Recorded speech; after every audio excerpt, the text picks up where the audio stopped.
Naoto is an ugly short loser wanting to become the best clocksmith on the entire planet. But everything changes when a hot robot babe crashes into his apartment and starts calling Naoto her master. Following that, Naoto meets another spoiled but talented blondie, and with her help, he plans to fight the corrupt government and add more baddie robots to his harem. However, before any of this, a long time ago, the world was destroyed, but luckily, a clocksmith named Y managed to recreate the destroyed Earth with nothing but gears. In the present time, Naoto comes home from school and begins hugging the clocks at home, promising to become a clocksmith and fix all of them. He then begins reading the Weekly Hub magazine when suddenly, a coffin crashes into his apartment. Soon after, the coffin opens and reveals a white-haired baddie sleeping inside. Elsewhere, Marie is informed about the coffin incident, and the person in charge promises to punish the person responsible. Following that, Marie is frustrated and starts using some words she learned while playing Call of Duty multiplayer. After staring at the girl's plot for a whole minute, Naoto picks her up and lays her down on his bed. Suddenly, she gets stripped automatically and her inner mechanism reveals itself. At the same time, Marie meets up with Conrad and some soldiers are called to help her out. Meanwhile, Naoto starts examining the girl's body and manages to reach her heart, where he tightens a screw, allowing her to function again.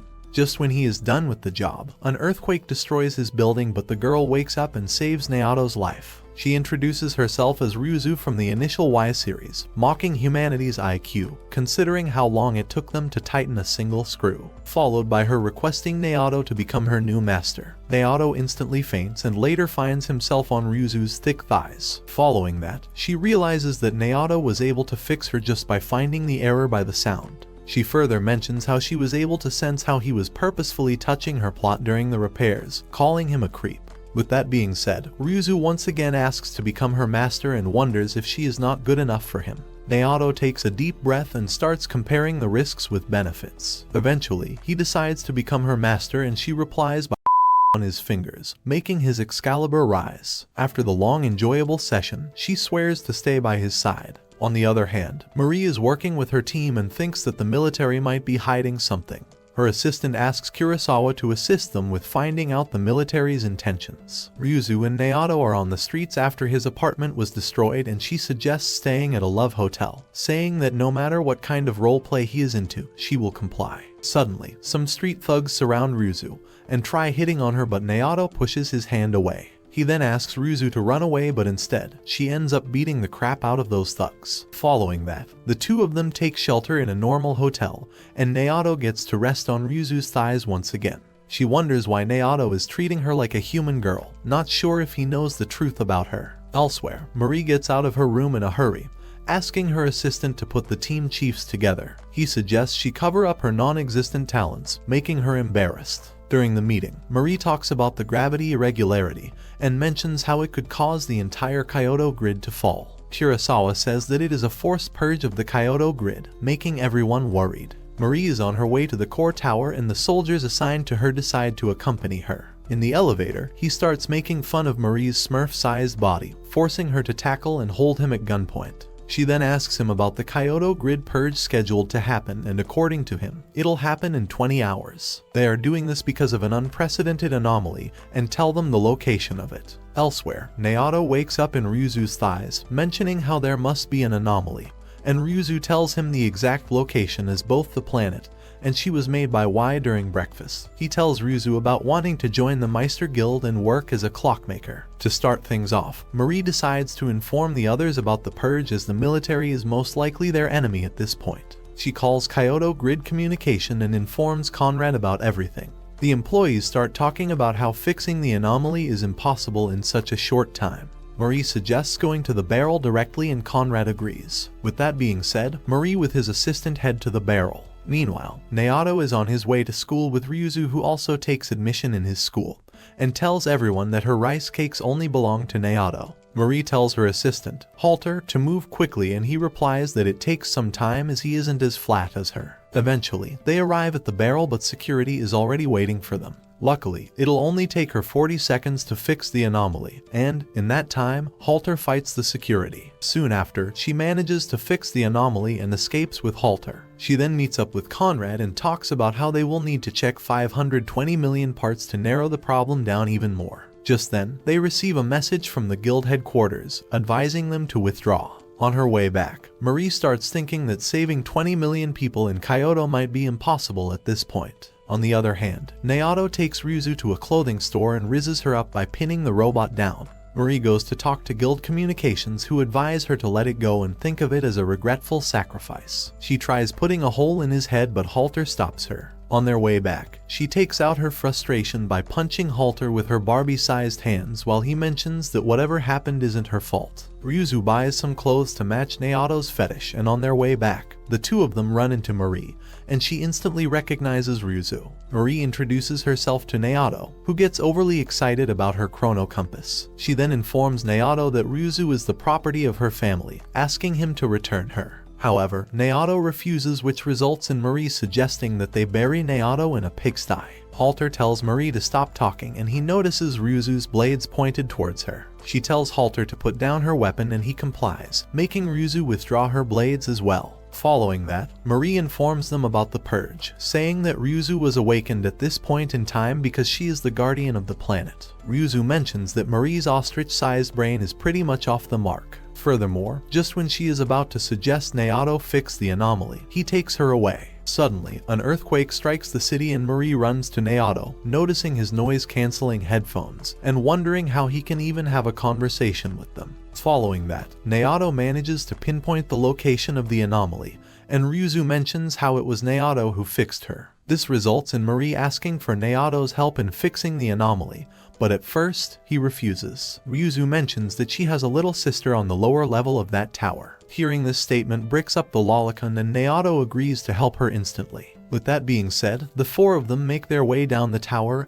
and Naoto mentions that armed guards are waiting for them. Nonetheless, Halter starts fighting the guards while Marie and RyuZu assist him. Eventually, they are faced with a humongous guard robot, but RyuZu eliminates it instantly. Following that, they are on their way to the anomaly point, and RyuZu cuts the car in half, allowing them to dodge the missile fired at them. After getting out of the car, they are confronted with a ton of security robots. RyuZu walks forward and uses one of her special abilities to eliminate all the robots. Using this power takes a toll on her body, and RyuZu loses consciousness. Marie explains that RyuZu's ability allowed her to fight in a timeline that they cannot perceive. Soon after, she wakes up and Naoto asks her to marry him, only to get robots zoned by her. Halter wonders why she can't accept this when she is willing to accept all her other orders. RyuZu replies that she isn't a love doll that in front of anyone and likes Naoto of her own free will. Naoto asks her the reason she can't marry him, and RyuZu replies that a master and a servant being on equal footing is out of the question.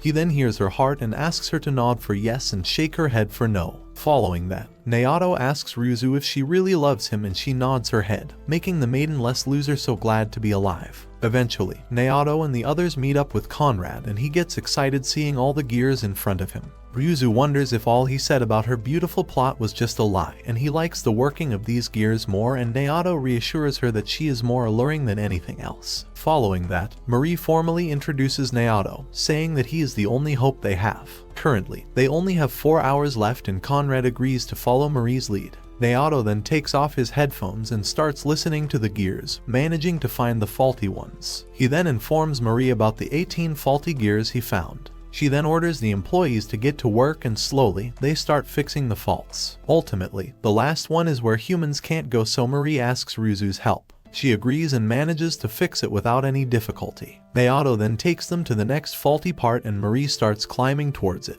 After fixing it, she gets back and they head towards the next one. After fixing all the faulty parts, the dissonance is gone and everything seems normal as well. The employees start celebrating and thank Naoto. Conrad mentions that he saved the lives of 20 million people. Just then, the whole place starts falling apart, and Marie realizes that they still plan to use the purge and drop the city to the core of the planet. She starts stressing over it, and Conrad tells her that it's almost impossible to do anything about it. In the end, Marie suggests using RyuZu's power, the imaginary gear that she used earlier. However, Naoto refuses, saying that Marie can't guarantee that RyuZu will be safe. Marie reassures him that she will fix RyuZu afterward, but Naoto doesn't want to sacrifice her just for that.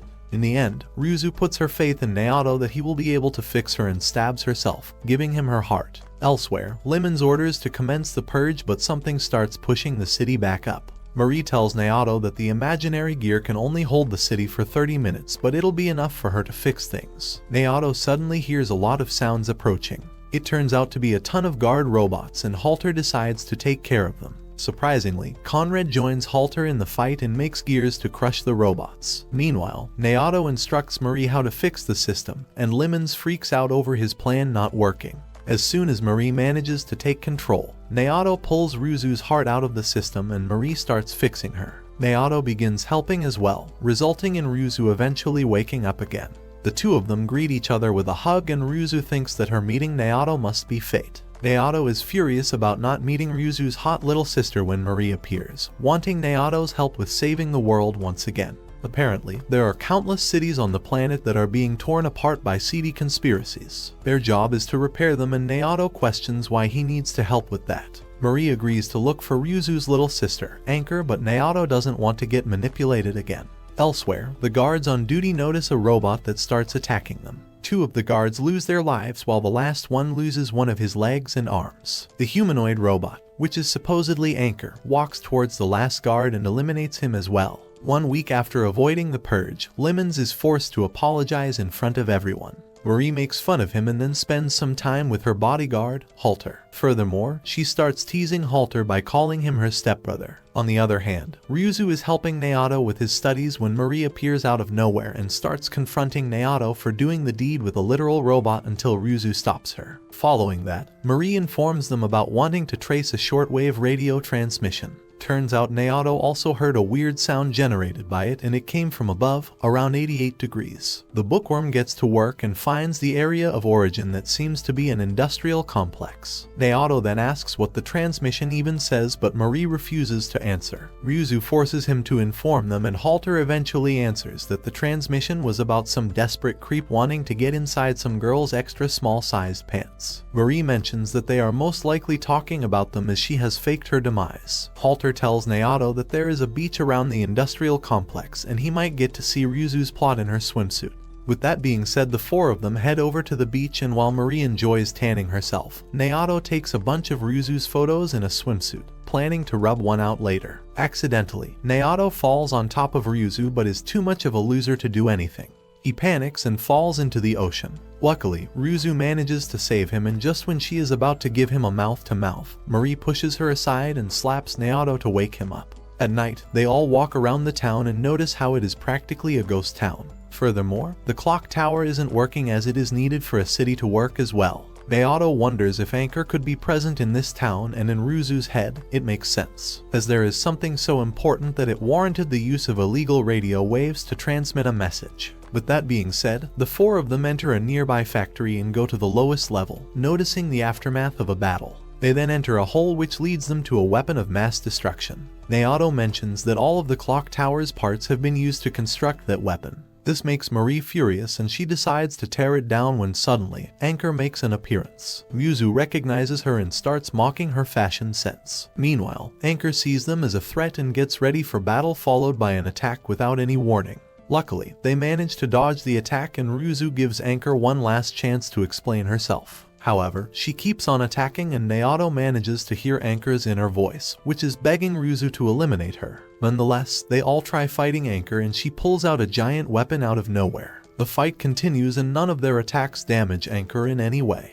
Ultimately, she equips another weapon that shoots an energy beam at them. Following that, Anker charges it up once again to attack Halter, and RyuZu manages to destroy her weapon, causing them to fall down due to Anker's counterattack. Halter picks up Marie and runs away, saying that they can't save them as the deep underground is equivalent to space. Back in the hotel, Marie is devastated and thinks about the giant weapon. Unexpectedly, Marie's inner voice starts blaming her for Naoto's demise. Afterward, Halter asks Marie what she plans to do now, and the only thing Marie is sure of is that she won't retreat. They start off by kidnapping the governor, beating the old fart up, and asking him about the giant weapon. The governor replies that he is aware of its existence, but doesn't know any other details as some other people kept it a secret. After some further mental attack, the governor answers that those people are the military remnants from the purge Shiga grid. According to him, an experiment conducted by the Japanese government failed and affected the whole city. In order to cover it up, they purged Shiga. They then controlled the city they were in, named Mai, and used the clock tower to complete the weapon.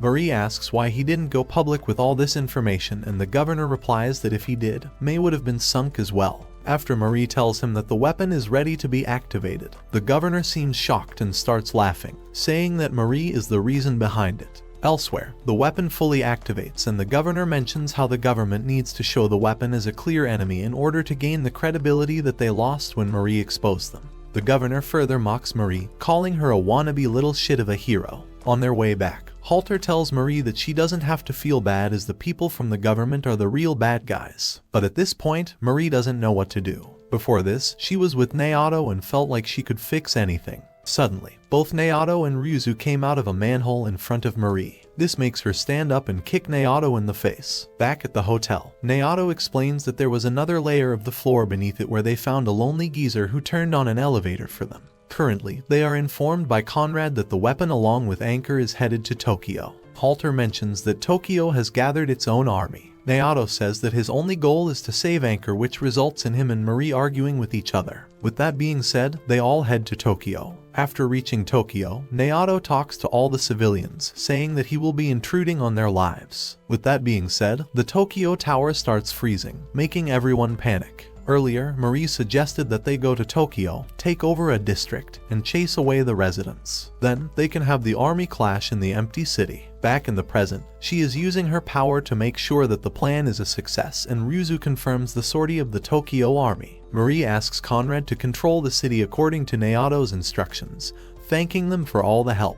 After Naoto is done talking, security robots try attacking, but both Halter and Marie deal with them. RyuZU also joins along and manages to eliminate all of them. Naoto mentions that the battle between the giant weapon and the army has begun in the underground. According to their plan, Halter and Marie will help others evacuate and then wait for Naoto and RyuZU at the safe house. But before they leave, RyuZU asks Marie to come along as unforeseen things can happen during her battle with Anker, and at that time, she might need her help. Eventually, the three of them come across Anker and RyuZU tells her that it is her job to save her. Both of them switch on their abilities and begin fighting. During their fight, RyuZU realizes that she wasn't designed to fight someone as strong as Anker, but is also aware that the difference is not always the deciding factor. As they continue to fight, RyuZU realizes that even a single attack from Anker can eliminate her, and remembers how Naoto advised her to destroy Anker's mask. Suddenly, Anker starts absorbing space and time, causing RyuZU to struggle. This reminds her that Naoto also asked her to use him as a shield to break her mask, as Anker is designed in a way that she can't target humans. However, instead of Naoto, RyuZU uses Marie as bait, which causes Anker to stop her attack. RyuZU uses this chance to break her attack and the two of them return back to the real world. Marie decides to check up on Anker and asks Naoto to fix RyuZU. After RyuZU is awake, Naoto tells them that the battle between the giant weapon and the army is over as well. Eventually, Anker wakes up as well and starts seeing Marie and Naoto as her parents. Apparently, the little creep is okay with being called a daddy, but Anker hugs Marie instead, making him jealous. RyuZU then tells Anker that Naoto is her master and she decides to make him her master as well. However, she asks Naoto to tell her name correctly, and if he does, then Anker will accept Naoto as her master. Naoto replies that her name is Anker and she is a cutie, which she accepts. RyuZU tells Naoto that after accepting a master, Anker is not allowed to act on her free will, as weapons like hers don't require consciousness. To start things off, Naoto asks Anker to unlock everything that is preventing her from having free will. After unlocking them, she begins to cry and gives Naoto a hug. Naoto continues to hug Anker, promising RyuZU that she is like a daughter to her. Suddenly, Anker's necklace starts shining and a decapitated cyborg's head appears. Marie plugs the head in a device and it starts working, recognizing Marie instantly. Halter then asks RyuZU about how he is so sure that Anker won't attack any of them, and he informs them that Anker is not designed to attack a human. Just then, everything starts shaking and Naoto mentions that the giant weapon is tearing through the underground and coming up. The cyborg's head realizes that they set free the weapon and says that he was the one who sent that radio transmission. The weapon eventually appears on the ground and starts attacking everything in its path. Its powers create an electric discharge which results in all the robots to stop working. Elsewhere, External army units are dispatched who question if the city's defense is jerking off while the weapon destroys the city. Their missiles don't do any damage and the weapon starts attacking the planes, forcing them to retreat. Seeing how the entire force was wiped out, the army higher-up requests permission to fire the capital defense cannon at the weapon. Following that, the cannon is fired at the weapon but it uses its energy beam to destroy the cannons. Meanwhile, Hariyama is proud that his weapon can easily deal with all the country's weapons. Apparently, he is the same guy that Naoto met in the underground.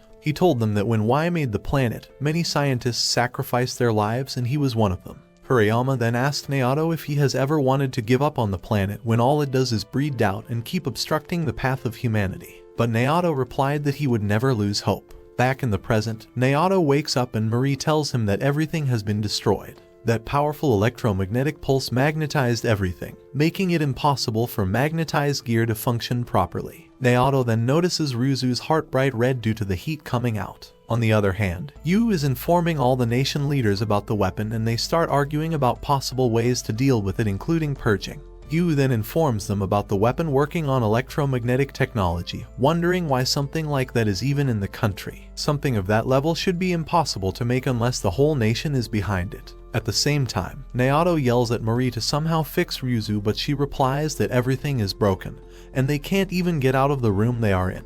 However, he doesn't care and smashes the glass to make a way out. He then carries RyuZU and ties her with a cable to get her out. Marie starts remembering the time she spent with Halter and takes out his head to come along. Unexpectedly, Anker wakes up and Naoto gives her a hug. Anker then tells them that she went into a heating sequence and Marie realizes that she eliminated the magnetic field with the Curie temperature. Now that Marie is working, Naoto suggests finding a place to get RyuZU fixed and she agrees. Naoto and the others arrive at a strip club that he is a regular at. Soon after, Conrad with a pair of hotties comes out. Inside the club, a girl touches Naoto's buns, freaking him out. Conrad then takes them to his workshop inside the strip club. Marie asks Conrad to fix the halter and the others and Naoto reassures Anker that her sister will be alright. Afterward, the cyborg wakes up in the body of a baddie and Marie mentions that she transferred his brain inside another automaton's body. She then mentions that all the pieces are in place and as soon as the weapon appeared before the government, everything is settled.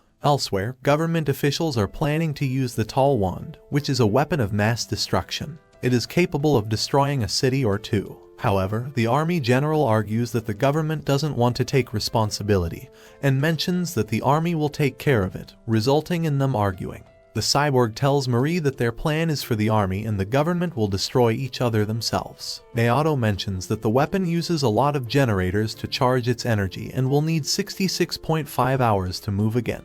The cyborg, who is now called Vermouth, further says that the weapon is named Yatsukahagi and is a hybrid electromagnetic mobile weapon, combining clockwork technology with electromagnetic technology. However, Naoto thinks that they might be planning to do something else with it as well and Marie starts panicking as to what they can do in 66.5 hours. Meanwhile, Naoto takes Anker outside and decides to have a ton of fun with her. The two of them stroll around the town and Marie asks the reason behind this outing.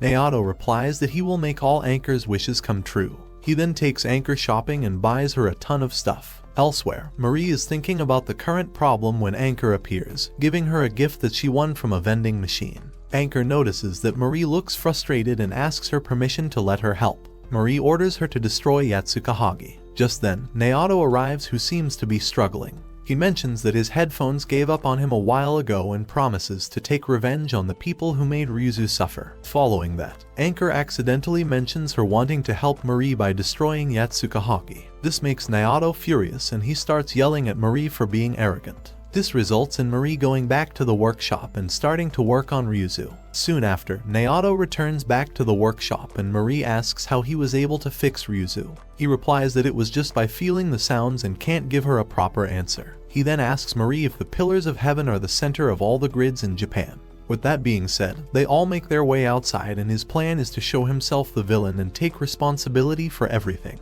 Marie argues that they don't have enough people to create trouble in the middle of the country, but Vermouth mentions that she can bring more people. Marie seems anxious, but Naoto reminds her that the most important thing for them is to have fun, and she agrees. The army units are holding their positions when Anker and RyuZU appear out of nowhere, cutting down all their weapons and robots flawlessly. Vermith is watching them fight from afar and eventually jumps in, starting to obliterate the robots using her guns. Following that, she jumps in a human-controlled robot, trading it with a cigarette with the guy controlling it, and takes over the robots and begins trampling down others. Vermith then gets confronted by similar robots and begins to struggle a bit. However, her reckless moves win her the battle and she lights a cigarette afterward. After defeating all the robots, Marie arrives with Halter's head and plans to connect Halter to the robot that Vermith just defeated. While she is busy working, the others do their best to hold off the enemies. She continues to work really fast, which impresses Vermith and the others. While working on Halter, she notices a tank firing around and manages to make Halter work in time to stop it. Halter confronts Marie for connecting him to such a fat, bulky body,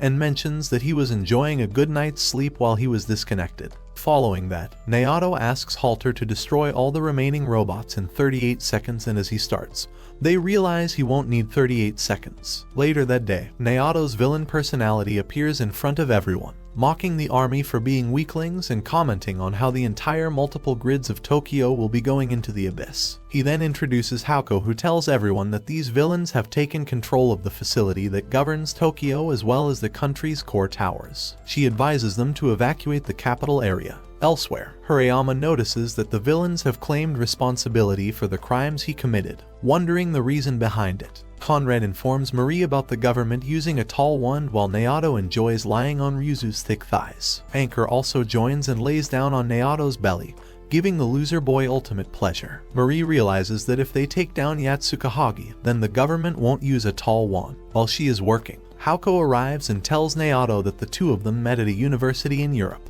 Hauko then asks Marie about her plans, and she replies that Yatsukahagi magnetized all the gears in the city, and their current plan is to get rid of that weapon and demagnetize the city. Furthermore, she gives Naoto all the credit, saying that he gets work done when needed. Seeing his skills, Hauko mentions that Naoto's existence is a threat to public safety, and before she can say anything else, RyuZu puts a blade on her neck, telling her to not get any funny ideas. Hauko apologizes and RyuZu lowers her weapons. She asks Marie why he isn't helping, and Marie replies that he did his job and now the rest is up to her. Later, Anker decides to hang out around Marie and she asks Anker to help her out. On the other hand, RyuZu and Naoto are in a flower garden and she wonders what sort of kink makes him bring her to a place like that. Naoto then mentions how RyuZu has been avoiding him, and she says that her body has burned his hands and caused damage. She tells him to punish her, and after making her close her eyes, he gives RyuZu a ring. She looks delighted and makes Naoto promise to never do something that can hurt himself ever again. While Marie along with Conrad continues to work on a way to defeat the giant weapon, Halter asks Vermith to come along as they need to mess with the army a bit. Hauko also arrives and wants to have a word with Naoto. She asks him if Naoto wants to defeat the giant weapon because it hurts RyuZu. He agrees, and Hauko asks why he took the long route of taking control of the pillars instead of purging the Akihabara grid. Naoto replies that normal people don't have to do anything with it, and Hauko replies that he can't be trusted. Elsewhere, Harayama traps all his employees and eliminates them, preparing to face the monster who pretends to be Y while Marie is busy working. Naoto hears something and tells Marie to gather all the clouds to the south of there. Suddenly, the giant weapon shoots off another beam that destroys some parts of the tower. Marie mentions how they still have 14 hours and that if it destroys the Pillar of Heaven, they'll all go down with Tokyo. Just then, Harayama begins talking to them and Naoto recognizes him as the stingy geezer he met before. Conrad tells Marie that because of this attack, they have moved the launch time of the tall wand forward. With that being said, the tall wand is launched, but the giant weapon manages to strike it mid-air, causing it to explode. Marie then suggests working again, but Naoto says that he can't hear the sounds of the gear that has disappeared. At this point, Marie seems to have given up hope and asks Naoto to give RyuZu an anchor in order to fight the giant weapon, but he refuses, saying that he will come up with something. However, Anker refuses to listen to him and runs away. He tells RyuZu to go after her and asks Anker to wait for 70 minutes so he can work something out.